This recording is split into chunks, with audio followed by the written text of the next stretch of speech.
আল্লাহ আল্লাহ আল্লাহ আল্লাহ সুবহানাল্লাহ আলহামদুলিল্লাহ আলহামদুলিল্লাহি ওয়া কাফা ওয়া সালামুন আলা ইবাদিহিল্লাযীনা ইসতাফা আম্মা বা'দু ফাকাদ ক্বালা আল্লাহু তাবারাকা ওয়া তাআলা ফি কালামিহিল মাজিদ وفي فرقانه الحميد فأعوذ بالله من الشيطان الرجيم بسم الله الرحمن الرحيم وما خلقت الجن والإنس إلا ليعبدون آمنت بالله صدق الله العظيم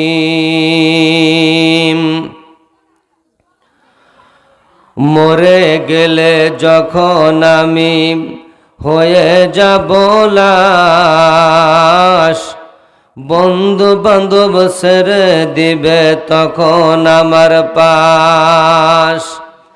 কেউ বলবে বাঁশ কাটো অতি তাড়াতাড়ি, কেউ বলবে মাটি দিয়ে যাব কখন বাড়ি।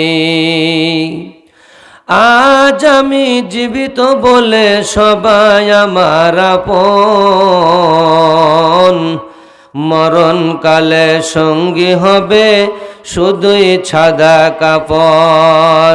আলহামদুলিল্লাহ, আল্লাহ তাআলা লাখ কোটি শুকরিয়া যে মহান আল্লাহ আমাদিগকে এই জালিসুর রহমান তথা বেহেশতের বাগানে আসার এবং বসার জন্য তৌফিক দান করলেন। এই জন্য আমরা সকলেই অন্তরস্থল থেকে কালিমাতুশ শুকুর আদায় করে নেই আলহামদুলিল্লাহ। এবং লাখ কোটি দুরূদ শান্তি বর্ষিত হোক ওই মহামানবের প্রতি যিনি সকল নবীর সরদার, সকলে বলি সাল্লাল্লাহু আলাইহি ওয়াসাল্লাম। আমি একটি কোরআনের আয়াত তেলাওয়াত করেছি।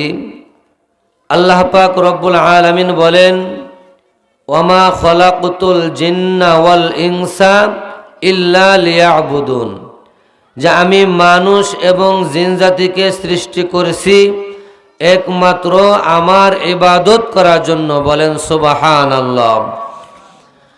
তাহলে আমাদেরকে যে সৃষ্টি করেছেন একমাত্র উদ্দেশ্যই হলো ইবাদত করা, অর্থাৎ পরকালের জন্য সামান বানানো, পরকালের সামান গোছানোর জন্য আমরা এই দুনিয়াতে আসছি।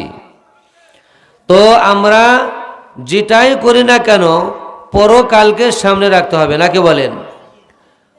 তাহলে আল্লাহর ইবাদত করায় আমাদের সব সময় উদ্দেশ্য থাকবে।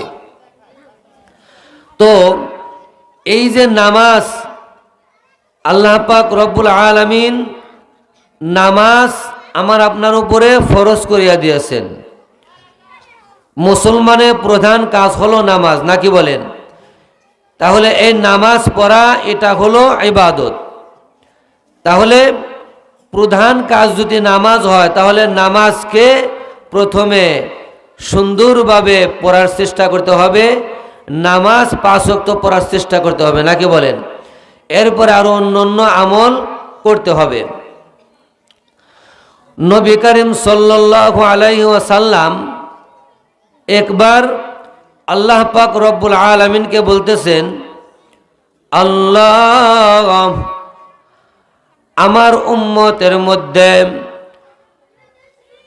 যারা নাকি ধনী, টাকা থাকবে, পয়সা থাকবে, ধন দৌলত থাকবে, ওই সমস্ত উম্মত টাকা খরচ করে হজ করবে, আর আমার কিছু কিছু উম্মত থাকবে যাদের টাকা থাকবে না, পয়সা থাকবে না, কিন্তু মদিনার জন্য পাগল হবে, দেওয়ানা থাকবে। বলেন সুবহানাল্লাহ। কিছু উম্মত আছে ধনী, তারা টাকা খরচ করে হজ করতে পারবে, কিন্তু কিছু উম্মত আছে গরিব, টাকা থাকবে না, পয়সা থাকবে না। তাদের জন্য আপনি কি সুযোগ রেখেছেন? তারা তো মদিনার পাগল থাকবে। তখন আল্লাহ পাক রব্বুল আলামিন ডাক দেয়া বলে, হাবিব দোস্ত, আপনি চিন্তা করবেন না, আপনার গরিব উম্মতদের জন্য আমি একটা সুযোগ দেয়া দিলাম। সেই সুযোগটা হলো, আপনার গরিব উম্মত যখন জুমার দিন জুমার নামাজ আদায় করার জন্য মসজিদের দিকে যাবে, জুমার নামাজ আদায় করবে, আল্লাহর হাবিব সাল্লাল্লাহু আলাইহি ওয়াসাল্লাম বলেন, আল জুমাতু হাজ্জুল মাসাকিন। যখন জুমা নামাজ আদায় করবে, আল্লাহ পাক রব্বুল আলামিন ওই গরিব উম্মতদেরকে কবুল হজের সওয়াব দান করবে। বলেন সুবহানাল্লাহ। এজন্য জুমার নামাজ গরিব মানুষের জন্য হজ। এজন্য জুমার নামাজ আদায় করার দরকার আছে না নাই? অবশ্যই আদায় করতে হবে। কিন্তু এই কথা বলার পর আমার আপনার পয়গম্বর জনাবে মুহাম্মদুর রাসূলুল্লাহ সাল্লাল্লাহু আলাইহি ওয়াসাল্লাম তখনও খুশি হন নাই, মনটা বেজার।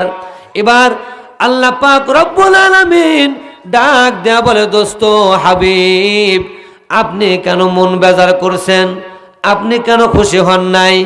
এবার আমার আপনার পয়গম্বর ডাক দেয়া বলে, আল্লাহ, আপনি তো বললেন আমার ধনী উম্মত টাকা খরচ করে হজ করবে, আর গরিব উম্মত প্রতি জুমার দিন জুমা নামাজ আদায় করবে, তাদেরকে হজের সওয়াব দেবেন। কিন্তু আমার মনে চায় আমার উম্মত ধনী হোক গরিব হোক, যখন ইচ্ছা তখনই যেন হজ করতে পারে, এটা আমার আশা। নবী বলেন যে গরিব উম্মত সপ্তাহে একবার হজ করবে জুমার নামাজ আদায় করলে, আর ধনী উম্মত বছরে একবার টাকা খরচ করে হজ করবে। বলে আমার মনে চায় যখন ইচ্ছা তখনই যেন হজ করতে পারে। এবার আল্লাহ পাক রব্বুল আলামিন ডাক দেয়া বলেন, দোস্ত হাবিব, আপনি চিন্তা করবেন না, আমি দিয়ে দিলাম। ও নবী, আপনার উম্মত ধনী হোক গরিব হোক, যে কোনো উম্মত হোক, একবার যদি মা বাবার দিকে সুদৃষ্টিতে তাকায়, আমি আল্লাহ পাক রব্বুল আলামিন কবুল হজের সওয়াব দিয়া দিব। বলেন সুবহানাল্লাহ।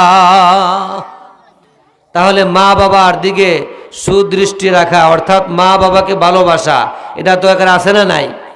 অবশ্যই মা বাবাকে ভালোবাসতে হবে। আর মা বাবাকে ভালোবাসলে এটা আমার আপনার ইবাদত হবে কি হবে না? মা বাবাকে ভালোবাসতে হবে। এটা কার হুকুম? আল্লাহর হুকুম। আর আল্লাহর হুকুম যদি আমি পালন করি তাহলে তো ইবাদত হলো, নাকি বলেন? তাহলে ওই যে আল্লাহ পাক যে আমাকে আপনাকে সৃষ্টি করছে, উদ্দেশ্য হলো ইবাদত করা, তাহলে আমার আপনার ওটা ইবাদত হবে। তাহলে আল্লাহর হুকুম পালন করা হবে, নাকি বলেন? এই জন্য মা বাবার খেদমত করতে হবে।